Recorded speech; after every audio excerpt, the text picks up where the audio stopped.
On Palm Sunday, as you know, it is the custom for the long gospel to be read, sometimes Matthew, sometimes Luke, sometimes John. Today it's Matthew. And I want to encourage all of us, when the type is in bold, to engage enthusiastically. I'd ask the participants, please, to speak up loudly so that those on Zoom can hear them. And I also want to say that if you turn to the back of the page, page 8, we actually are going to finish with the centurion's statement, truly this man was God's son. I want to make the comment that although only certain people are reading certain parts, the gospel story invites us to realize that all of us from time to time can be any of these participants, any one of us. And the purpose of reading this story is that once again this story can become our story as we move into Holy Week and to Easter. So I'd ask Wendy and Jim to come forward.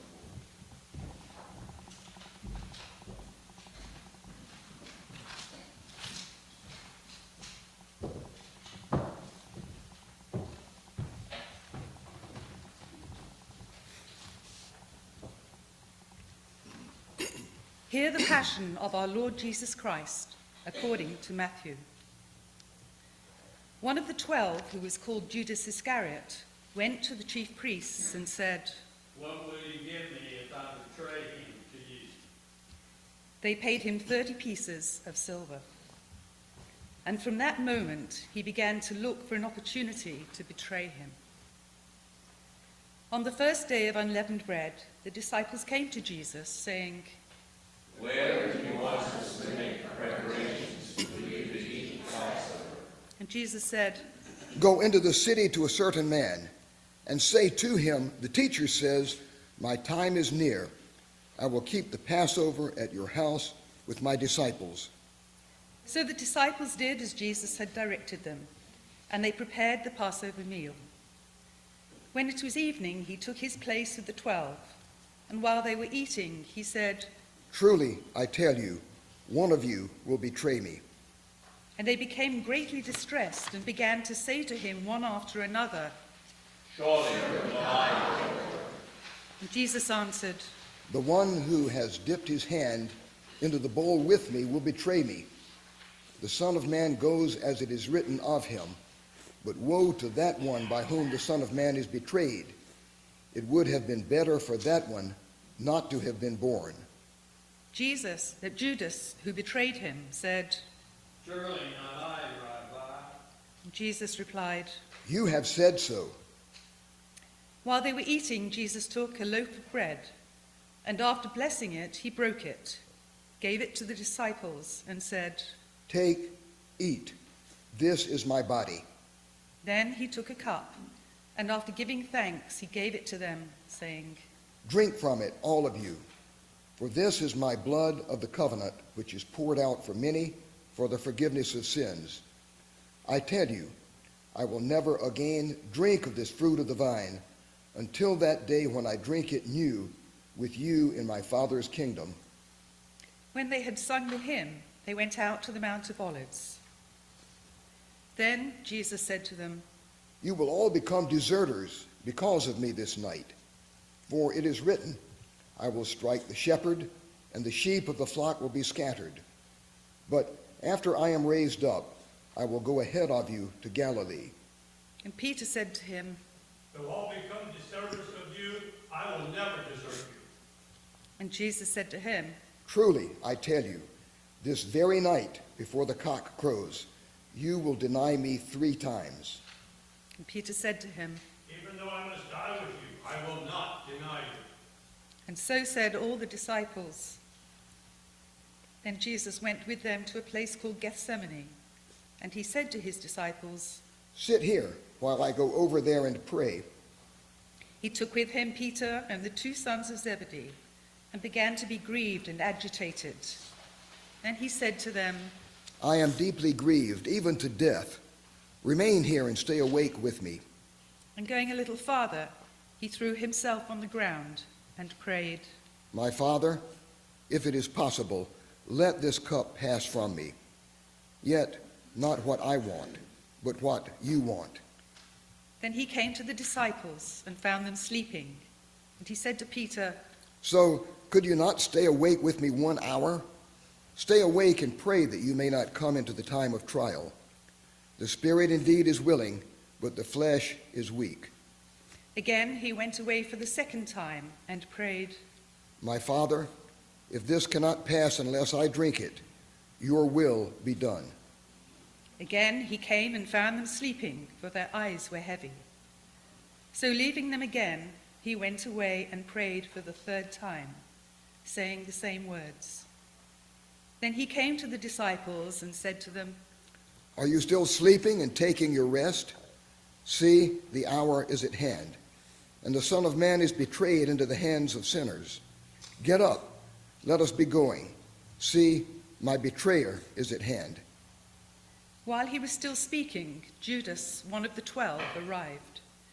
With him was a large crowd with swords and clubs, from the chief priests and the elders of the people.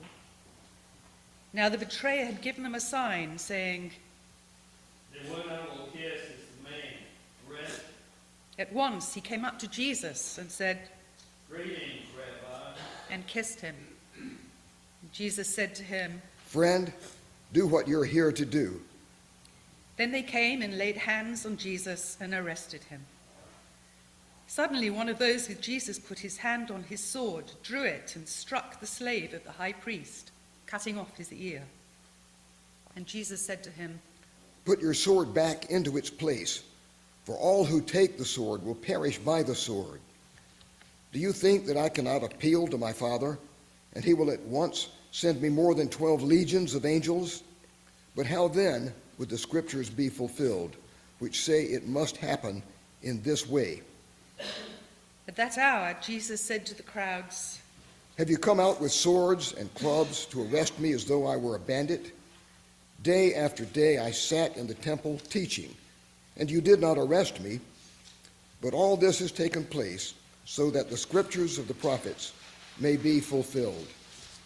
Then all the disciples deserted him and fled.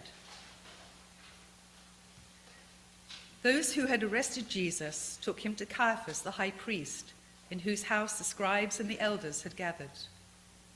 But Peter was following him at a distance, as far as the courtyard of the high priest. And going inside, he sat with the guards in order to see how this would end. Now the chief priests and the whole council were looking for false testimony against Jesus, so that they might put him to death. But they found none, though many false witnesses came forward. At last 2 came forward and said, This fellow said, I am able to destroy the temple of God and to build it in 3 days. The high priest stood up and said, Have you no answer? What is that they testify against you? but Jesus was silent. Then the high priest said to him, I put you under oath before the living God. Tell us if you are the Messiah, the Son of God. and Jesus said to him, You have said so. But I tell you, from now on you will see the Son of Man seated at the right hand of power and coming on the clouds of heaven. Then the high priest tore his clothes and said, He has blasphemed. Why do we still need witnesses? You have now heard his blasphemy. What is your verdict? and they answered. He deserves death. Then they spat in his face and struck him, and some slapped him, saying, Prophesy to us, you Messiah. Who is it? Now Peter was sitting outside in the courtyard. A servant girl came to him and said, You also were with Jesus, the Galilean. but he denied it before all of them, saying, I do not know what you're talking about. When he went out to the porch, another servant girl saw him, and she said to the bystanders, This man was with Jesus of Nazareth. again, he denied it with an oath. I do not know the man. After a little while, the bystanders came up and said to Peter,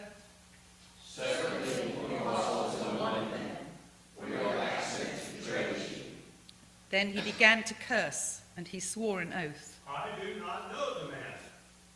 At that moment, the cock crowed. Then Peter remembered what Jesus had said. Before the cock crows, you will deny me 3 times. And he went out and wept bitterly. When morning came, all the chief priests and the elders of the people conferred together against Jesus in order to bring about his death. They bound him, led him away, and handed him over to Pilate the governor. When Judas, his betrayer, saw that Jesus was condemned, he repented and brought back the 30 pieces of silver to the chief priests and the elders. He said, I have sinned by betraying innocent blood. But they said, What is that to us? See to it yourself. and throwing down the pieces of silver in the temple, he departed. And he went and hanged himself. But the chief priests, taking the pieces of silver, said, It is not lawful to put them into the treasury, since they are not thine. After conferring together, they used them to buy the potter's field as a place to bury foreigners. For this reason, that field has been called the field of blood to this day. Then was fulfilled what had been spoken through the prophet Jeremiah. And they took the 30 pieces of silver, the price of the one on whom a price had been set, on whom some of the people of Israel had set a price, and they gave them for the potter's field, as the Lord commanded me. Jesus stood before the governor, and the governor asked him, Are you the king of the Jews? and Jesus said, You say so. but when he was accused by the chief priests and elders, he did not answer. Then Pilate said to him, Do you not hear how many accusations they have made against you? but he gave him no answer, not even to a single charge, so that the governor was greatly amazed. Now at the festival, the governor was accustomed to release a prisoner for the crowd, anyone whom they wanted. At that time, they had a notorious prisoner called Jesus Barabbas. So after they had gathered, Pilate said to them, Whom do you want me to release for you? Jesus Barabbas or Jesus who is called the Messiah? for he realized that it was out of jealousy that they had handed him over. While he was sitting on the judgment seat, his wife sent word to him, Have nothing to do with that innocent man, for today I have suffered a great deal because of the dream about him. Now the chief priests and the elders persuaded the crowds to ask for Barabbas and to have Jesus killed. The governor again said to them, Which of the two do you want me to release for you? and they said, Barabbas. Pilate said to them, Then what should I do with Jesus who is called the Messiah? and all of them said, Let him be crucified. and then he asked, Why? What evil has he done? but they shouted all the more. Let him be crucified. So when Pilate saw that he could do nothing, but rather that a riot was beginning, he took some water and washed his hands before the crowd, saying, I am innocent of this man's blood. See to it yourselves. Then the people as a whole answered,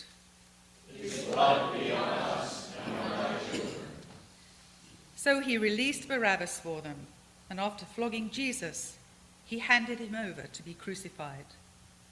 Then the soldiers of the governor took Jesus into the governor's headquarters, and they gathered the whole cohort around him. They stripped him and put a scarlet robe on him, and after twisting some thorns into a crown, they put it on his head. They put a reed in his right hand and knelt before him and mocked him, saying, Hail, King of the Jews. They spat on him and took the reed and struck him on the head. After mocking him, they stripped him of the robe and put his own clothes on him. Then they led him away to crucify him. As they went out, they came upon a man from Cyrene called Simon. they compelled this man to carry his cross. And when they came to a place called Golgotha, which means place of a skull, they offered him wine to drink mixed with gall. But when he tasted it, he would not drink it. And when they had crucified him, they divided his clothes among themselves by casting lots. Then they sat down there and kept watch over him. Over his head they put the charge against him, which read, "This is Jesus, the King of the Jews." Then 2 bandits were crucified with him, one on his right and one on his left.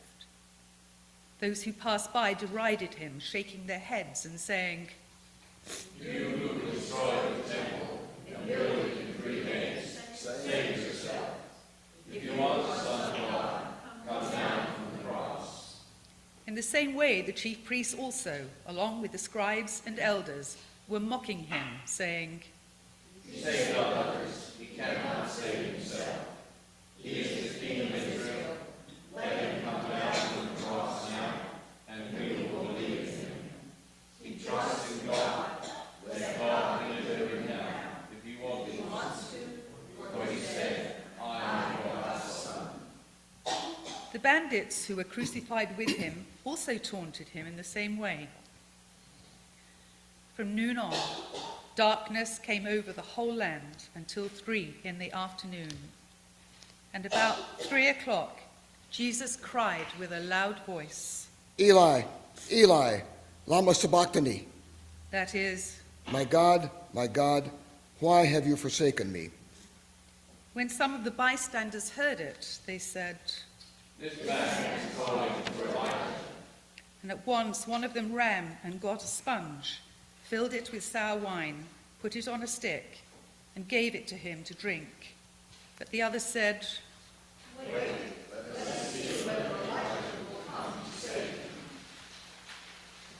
Then Jesus cried again with a loud voice and breathed his last.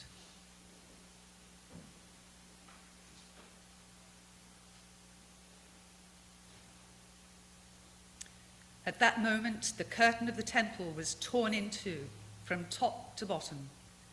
The earth shook and the rocks were split. The tombs also were opened, and many bodies of the saints who had fallen asleep were raised. After his resurrection, they came out of the tombs and entered the holy city and appeared to many. Now, when the centurion and those with him who were keeping watch over Jesus saw the earthquake and what took place, they were terrified and said, Truly, is this man